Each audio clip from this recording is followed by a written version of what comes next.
हमने यूथ की पहली पसंद पर चर्चा की और ये समझा कि एग्जिट पोल के आंकड़ों में तेजस्वी क्यों युवाओं का भरोसा जीतने में कामयाब रहे, लेकिन बिहार का चुनाव बिना कास्ट कैलकुलेशन के पूरा नहीं हो पाता है। अब आपको दिखाते हैं कि एग्जिट पोल के मुताबिक कौन सी जाति किसके साथ खड़ी होती नजर आती है। तो सीधा हम ग्राफिक्स का रुख करते हैं। आप देखिए, एग्जिट पोल ये बता रहे हैं कि तेजस्वी की लैंडस्लाइड जीत में सबसे बड़ा रोल आरजेडी के MY यानी मुस्लिम और यादव समीकरण का रोल दिखाई देता है। एक्सिस का एग्जिट पोल आप देखिए, यादव 83% और मुसलमान 79%। ये आंकड़ा साफ साफ दिखाई दे रहा है। और मुझे ध्यान है कि हम जब पहले चर्चा कर रहे थे तो इसमें यह कहा गया कि पूरे देश में मुसलमान अलग पैटर्न में वोट करते हैं, लेकिन बिहार में अलग पैटर्न में वोट करते हैं। लेकिन इस बार ये पैटर्न वन साइडेड है।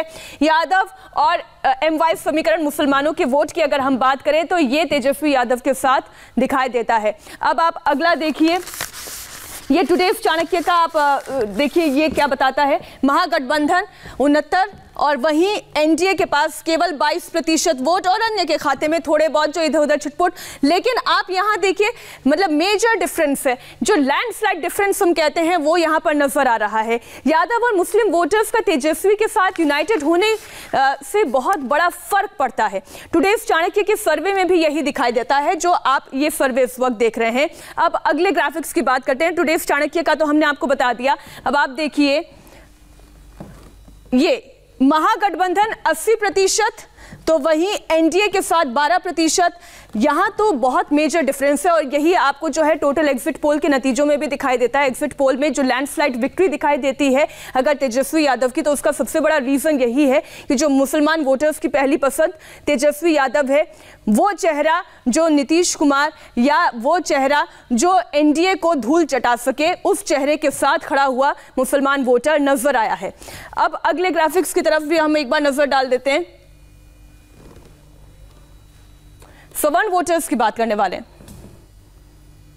अब आप ये देखिए, सवर्ण वोटर्स की अगर हम बात करें तो सवर्ण वोटर्स की पहली पसंद ये बहुत ही ऑब्वियस था, इसमें कोई बहुत ज्यादा सोचने की जरूरत नहीं है। पहली पसंद NDA, 60% वोटर्स यहां पर नजर आते हैं। महागठबंधन के साथ 29% वोटर्स, तो वहीं अन्य के साथ जिसकी चर्चा करना कोई बहुत ज्यादा जरूरी नहीं नजर आता।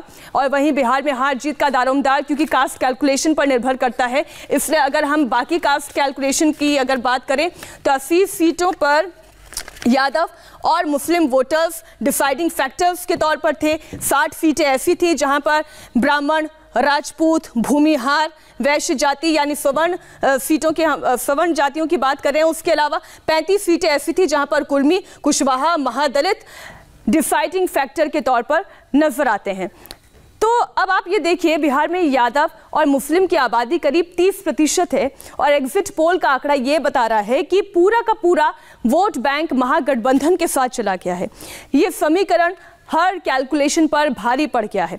आपको OBC और EBC वोटर्स का एग्जिट पोल भी दिखाते हैं। एक्सिस के एग्जिट पोल के मुताबिक आप देखिए, NDA के साथ 57% दिखाई देते हैं वोटर्स, महागठबंधन के साथ 29%, अन्य के साथ 14%। इसके बाद अब आप देखिए, टुडेज चाणक्य के मुताबिक OBC वोटर का बहुमत भी महागठबंधन के साथ है। महागठबंधन के साथ 29% वोटर्स महागठबंधन के साथ, NDA के साथ 57% नजर आ रहे हैं, तो अन्य के साथ 14% नजर आ रहे हैं। अब आप OBC की बात कर लेते हैं। OBC वोटर्स किसके साथ हैं? महागठबंधन के साथ 51%, NDA के साथ 30% और अन्य के साथ 9%। अब आप ये सोचिए, MY समीकरण, उसके बाद OBC को अगर आप जोड़ते हैं, SC ST कास्ट को आप जोड़ते हैं, तो ये आंकड़ा जो हमने आपको शुरुआत में कहा कि अगर तेजस्वी यादव के साथ ये वाकई में नतीजों में तब्दील होता है तो इसका मायने तो यही निकलता है कि लैंडस्लाइड विक्ट्री का रीजन ये है कि अगर कास्ट वाइज वोट भी पड़े हैं तो तेजस्वी यादव उनकी पहली पसंद है। सौरभ जी हाँ अविनाश जी, बिल्कुल ठीक। जैसा हम जो अगर ये लैंडस्लाइड है तेजस्वी यादव की तरफ, महागठबंधन की तरफ, तो ये कास्ट पोलराइजेशन, जिसका जो वोट बैंक है वो तेजस्वी यादव का, वो तो उनके पास जाना ही है। उसके अलावा कुछ जाना जरूरी है। कल नीतीश ये बात बार बार कह रहे थे कि क्या जुड़ा है तेजस्वी यादव के परंपरागत वोट बैंक के अंदर, वो हमें देखना पड़ेगा। क्या सवर्ण वोटर कुछ छिटका है, क्या OBC वोटर कुछ छिटका है, नीतीश कुमार का जो कास्ट बेस है वो जितना भी हो, EBC का, महादलित का, क्या वो टूटा है? नीतीश इस पर बेहतर बताएंगे। जी हाँ, बिल्कुल टूटा है। ये सबसे बड़ी वजह यही है कि आप देखें कि जो जातीय समीकरण दोनों गठबंधनों का है उसमें किस तरह से उलटफेर हुई है। आप एमवाई को देखें, एमवाई में एक बात और भी है कि जो समर्पण था तेजस्वी को मुख्यमंत्री बनाने के लिए, वो समर्पण जो है वो महागठबंधन एनडीए के जो वोट बैंक है, जो एनडीए का जातीय समीकरण है, उसमें नहीं था। और आप देखें कि इतने लंबे समय से यदि सत्ता से बाहर थी आरजेडी, तो उसकी सबसे बड़ी यही वजह बताई जाती थी कि सिर्फ एमवाई काफ़ी नहीं है कि आपको सत्ता में ला दे। तो इस बार उसमें कुछ ऐड क्या हो, इसको लेकर रणनीति बनाई गई। और उसमें माले की एक बड़ी भूमिका है। जो कैडर वोट होता है वामपंथी दलों का, उसमें जो गरीब गुरबे जो एक बड़ा तबका है वो जुड़ा, उससे दलित जातियां जुड़ी और ओबीसी, इन दोनों में माले की पकड़ है, तो वो उसमें ऐड हुआ। और दूसरी तरफ आप देखें कि जो एनडीए का जातीय समीकरण है उसमें कमी कहाँ आ रही है। सवर्णों का जो वोट है वो बंटता हुआ दिखाई दिया। एलजेपी और कांग्रेस ने सवर्णों को काफ़ी टिकट दिए हैं, और जहां भी इन दोनों के उम्मीदवार खासतौर से सवर्ण जाति के रहे हैं, ऐसा कई सीटें मैंने देखी हैं कि भूमिहार और राजपूत जो हैं ब्राह्मण हैं, और यहाँ तक कि वैश्य भी कई जगह बंटते हुए दिखाई दिए। तो एक वजह ये हुई। इसके अलावा जो वोटिंग प्रतिशत जो है, वोटिंग को लेकर जो रुझान सवर्णों में था, मोतिहारी में मैंने बात की, जो भूमिहारों का मोहल्ला है वहाँ 3 बजे तक एक जगह सिर्फ 10% वोटिंग थी। ये क्या बताता है कि उनमें उत्साह नहीं था, वो जोश नहीं था कि हमें एनडीए की सरकार बनानी है। लेकिन दूसरी तरफ जो एमवाई समीकरण से जुड़े जो वोटर हैं उनमें वो समर्पण था। कई जगह मुस्लिम उम्मीदवार खड़े किए थे एलजेपी ने, लेकिन उनको टिकट नहीं, उनको मुसलमानों का वोट नहीं, बहुत ज़्यादा नहीं मिला।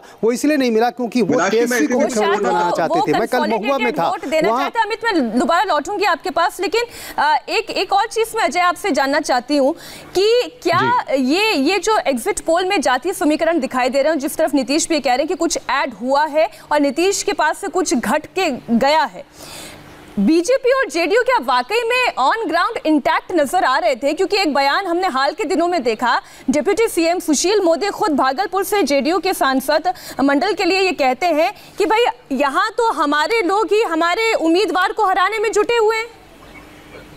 देखिए मीनाक्षी, सबसे पहले तो हम इस बात को मानना पड़ेगा कि जिन आंकड़ों पर आज हम बहस कर रहे हैं, ये आंकड़े एग्जिट पोल के हैं। क्या यही आंकड़े 10 तारीख को वाकई में वो आंकड़े बन जाएंगे जिसके आधार पर सरकार बनेगी? ये अभी कहना मुश्किल है। लेकिन अगर हम इन आंकड़ों पर ही फोकस करके बात करें तो अभी जो सूरत हाल दिखाई दे रहा है उसके आधार पर यह कहना गलत नहीं होगा कि भारतीय जनता पार्टी के भीतर भी विरोधाभास था। उसके साथ साथ भारतीय जनता पार्टी और जेडीयू के बीच में भी विरोधाभास था। एक अविश्वास की स्थिति जेडीयू और बीजेपी के बीच में बनी हुई थी, खास करके तब जब आप चिराग पासवान के फैक्टर को इसमें इंक्लूड करते हैं। चिराग पासवान गठबंधन में नहीं होते हुए भी ये कहते हैं कि वो प्रधानमंत्री नरेंद्र मोदी के हनुमान हैं। आप सीना खोल कर देखिए और आपको प्रधानमंत्री नरेंद्र मोदी की तस्वीर दिखाई देगी। ऐसे में जेडीयू कैंप लगातार इस बात को लेकर बहुत अनिश्चित था कि क्या भारतीय जनता पार्टी एक दोहरा गेम खेल रही है, क्या चुनाव के बाद एक नया समीकरण सामने आता हुआ दिखाई देगा। बहुत सारे भारतीय जनता पार्टी के ऐसे नेता थे जो टिकट चाहते थे लेकिन उन्हें टिकट नहीं मिल पा रहा था क्योंकि सीटें बहुत सीमित थीं। आधी सीटों का बंटवारा हो चुका था जेडीयू और बीजेपी के बीच में। ऐसे में बागी विधायकों का भी एक अलग नजरिया था और ये तमाम लोग जो बीजेपी के थे वो दरअसल बीजेपी के होते हुए भी बीजेपी के लिए काम नहीं कर रहे। इसके साथ साथ अगर ये आंकड़े सही हैं तो हमें इस बात पर भी ध्यान देना होगा कि भारतीय जनता पार्टी को लेकर एक्सेप्टेबिलिटी बिहार में अभी भी बहुत है, लेकिन भारतीय जनता पार्टी का वोट क्या वाकई में जेडीयू के वोट के साथ जोड़ पाया? क्या भारतीय जनता पार्टी का वोटर, मैंने इसलिए पूछा था आपसे कि क्या बीजेपी और जेडीयू इंटैक्ट थी, क्योंकि अगर इंटैक्ट रहती तो शायद ये एग्जिट पोल के नतीजे नहीं होते। सौरभ, आप क्या ऐड करना चाह रहे थे? मैं सिर्फ इतना कहना चाह रहा हूं कि आज देखिए इस पर चर्चा बहुत हो रही है और ये चुनाव के नतीजे अगर एनडीए के खिलाफ गए तो और ज्यादा होगी और शायद नीतीश कुमार ही इस बात को मुखर तरीके से कहने लगे या उनकी पार्टी के नेता।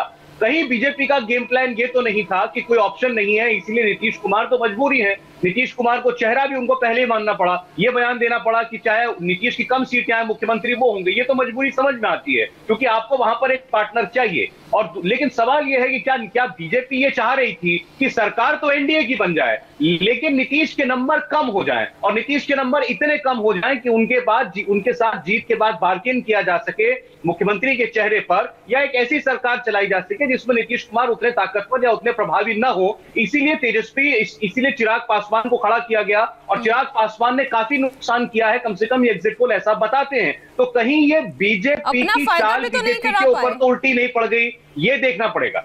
अमित, अपना फायदा भी तो नहीं करा पाए चिराग पासवान। बिल्कुल मीनाक्षी, कहीं पर उनका जो अभी आंकड़े आ रहे हैं उस आंकड़े के हिसाब से तो फायदा नजर नहीं आ रहा है, लेकिन वो वोट कटवा जरूर नजर आ रहे हैं, क्योंकि कई जगहों पे उन्होंने जो बीजेपी के बागी लोग थे उनको उतार दिया, जैसे रामेश्वर चौरसिया को उन्होंने उतार दिया है रोहतास के पास सासाराम की सीट पे, तो उससे भी असर पड़ता है, क्योंकि वो जेडीयू की सीट है और वहां पर लगातार जो वहां के प्रत्याशी हैं अशोक कुमार, वो लगातार वहां से जीतते हुए आ रहे हैं। उनके सामने उन्होंने रामेश्वर चौरसिया को खड़ा कर दिया, तो वोट वहां पर काटेंगे। लेकिन देखिए, मैं एक बात बोलना चाहता हूं कि हम आंकड़ों पे बात कर रहे हैं एग्जिट पोल के। आपको याद होगा ओपिनियन पोल में क्या आया था? ओपिनियन पोल में तो एनडीए को बढ़त दिखाया गया था, महागठबंधन को नहीं दिखाया गया था। लेकिन ओपिनियन पोल क्या बदल गए या मैं आपको बताता हूं कि बदले नहीं है। जब हमने हमारे प्रोग्राम की शुरुआत की थी, हमने डायरेक्ट अनफिल्टर्ड हमने लोगों के ओपिनियन दिए थे इंडिया टीवी पर। लोग क्या कह रहे थे, हम लोगों के घरों तक पहुंचे थे, मोहल्लों तक पहुंचे थे। हमने वहां से लोगों की फीडबैक क्या दी थी कि वहां पर ज्यादातर लोग ये चाहते हैं, बदलाव चाहते हैं, लेकिन वो एनडीए के साथ हैं। लेकिन बड़ी बात है कि जिस दिन पोलिंग शुरू होती है 28 तारीख को, क्या 28 तारीख को वो लोग बाहर निकले? क्या उन्होंने बाहर निकल के वोट दिया? क्योंकि लोगों के मन के अंदर एक असमंजस था कि हमें बदलाव चाहिए, हमारे पास ऑप्शन नहीं है। एक और बात बताता हूं मीनाक्षी, हम लगातार बात कर रहे हैं कि आखिरकार क्या तेजस्वी बहुत बड़े नेता हो गए, ऐसा नहीं है। उसमें एक बात मैं जोड़ना चाहता हूं कि मैं एक बात और जोड़ देना चाहता हूं कि उसमें अगर लेकिन अगर को सोने के ताकते भी खाना परोस के दिया जाए तो बहुत दिन तक वो नहीं खाता है। एक वक्त आता है कि उसको मन करता है कि मैं पत्तल पे बैठ के दाल चावल खा लूं। ऐसे ही हालात वहां पर बन गए थे कि लोगों को बदलाव चाहिए था, चाहे जैसे मिले, जिस रूप में मिले, भाई ले लो, बदलाव करो। अच्छा अजय, आप कुछ ऐड कर रहे हैं इसमें, इस सवाल को भी आप जोड़ लीजिएगा कि चिराग पासवान का फायदा भले ही ना हुआ हो, लेकिन उन्होंने लॉन्ग टर्म की राजनीति यहाँ पर खेली है। आने वाले वो बड़े चेहरे बिहार के हो सकते हैं। मैं दरअसल यही बात अमित के सामने रखना चाह रहा था कि हम सब ये मानते हैं, क्योंकि भारतीय जनता पार्टी ने कहा कि वो वोट कटवा है, तो इसलिए हमने चिराग पासवान को वोट कटवा की एक संज्ञा दी थी। लेकिन अगर आप चिराग पासवान के नजरिए से देखिए, फर्ज कीजिए कि चिराग पासवान बिहार की राजनीति में अपने अस्तित्व को तलाश रहे हों, उनके लिए सबसे महत्वपूर्ण क्या था? एक नेता के तौर पर वो अपने क्रेडेंशियल्स को कैसे स्थापित कर सकते हैं? अगर आप 2015 के विधानसभा को देखें तो एलजेपी के पास बहुत ज्यादा सीटें नहीं आई थी। उसके आधार पर जाहिर सी बात है बहुत अच्छे परफॉर्मेंस की उम्मीद चिराग पासवान को इस बार भी विधानसभा में नहीं थी। हम 2019 के लोकसभा के चुनाव के आधार पर एलजेपी के परफॉर्मेंस को नहीं आंक सकते। चिराग पासवान के लिए बहुत जरूरी था कि जब उनके पिता अब नहीं है इस दुनिया में और अपनी जमीन वो तलाश रहे हैं, तो अपनी एक खुद की आइडेंटिटी लेकर खड़े हों, अन्यथा कल को वो बिहार से पूरे तरीके से गायब हो जाएंगे। और अगर वो गायब हो जाते हैं तो केंद्र में भी उनके लिए कहीं कोई जगह नहीं होगी, शायद वो भारतीय जनता पार्टी के रहमो करम पर ही रह जाते। यही वजह है कि चिराग पासवान को अपने लिए रास्ता खुद ही चुनना पड़ा, और यही वजह है वो जानते थे कि अगर बीजेपी से उन्होंने बैर लिया तो शायद जो भी उनका वोट बेस है वो भी खत्म हो जाएगा। इसलिए बीजेपी को साथ रखकर, साध कर नीतीश कुमार के साथ उस नाराजगी को भुनाते हुए अपनी जगह बनाने की कोशिश चिराग पासवान ने की। मैंने और इस बात को हमें ध्यान में रखना चाहिए। लंबे दौर की राजनीति है और उन्होंने जो कदम चला है वो इस 5 साल के नहीं बल्कि अगले कई और सालों के लिए था। नीतीश, अब एक बार ओवैसी फैक्टर की भी बात करते हैं, क्योंकि हम बात कर रहे थे मुसलमानों के वोट की, तो ओवैसी फैक्टर ने किस तरीके से काम किया है इस चुनाव में? देखिए, ओवैसी फैक्टर को लेकर ये माना जा रहा था कि जिस तरह से युवा जो मुस्लिम वोटर हैं उसमें चूंकि उनकी जो पकड़ बढ़ी है उसका फ़ायदा मिल सकता है एनडीए को, लेकिन जो खबरें आ रही है उसको देखकर नहीं लगता कि ओवैसी कोई बहुत ज़्यादा यहाँ पर गेन करते दिखाई दे रहे हैं। चूँकि आप इस बात को समझें कि मुसलमानों की नाराज़गी नीतीश कुमार से बहुत ज़्यादा थी और उसकी शुरुआत हुई 2017 में जब उन्होंने सत्ता छोड़ दी, जब उन्होंने आरजेडी को छोड़ दिया, उसके बाद से उनकी नाराज़गी बढ़ी। और जब सीए और एनआरसी का जब दौर चल रहा था उस समय ये नाराज़गी और बढ़ गई। तो हर हाल में जो मुस्लिम वोटर है वो इस नज़रिए से वोट करता है, हालांकि ये पहले भी रहा है कि जो एनडीए के उम्मीदवार को हराएगा हम उसको वोट देंगे। हालांकि नीतीश कुमार को लेकर मुसलमानों में उतना गुस्सा पहले नहीं होता था, चूँकि एनडीए में बहुत लंबे समय से नीतीश कुमार साथ रहे हैं, लेकिन इस बार ये नाराज़गी बहुत ज़्यादा थी। इसलिए आपने देखेंगे कि मुस्लिम वोटरों ने अपने वोटों को बर्बाद होने से बचाया है। उन्होंने इसको ध्यान में रखकर वोट दिया है कि हमें हराता कौन है, एनडीए के उम्मीदवार को। जी, और इसी सवाल के साथ मैं सौरभ आपके पास आऊंगी एक ब्रेक के बाद कि नाराजगी तो ये पहले से एनडीए जानती थी कि सीए एनआरसी के मुद्दे पर तो होनी ही है अल्पसंख्यकों की, लेकिन सवर्ण वोट बैंक भी उनके पास से दूर चला जाएगा ये उन्होंने नहीं सोचा होगा। एक छोटे से ब्रेक के बाद लौट रहे हैं इसी सवाल के साथ।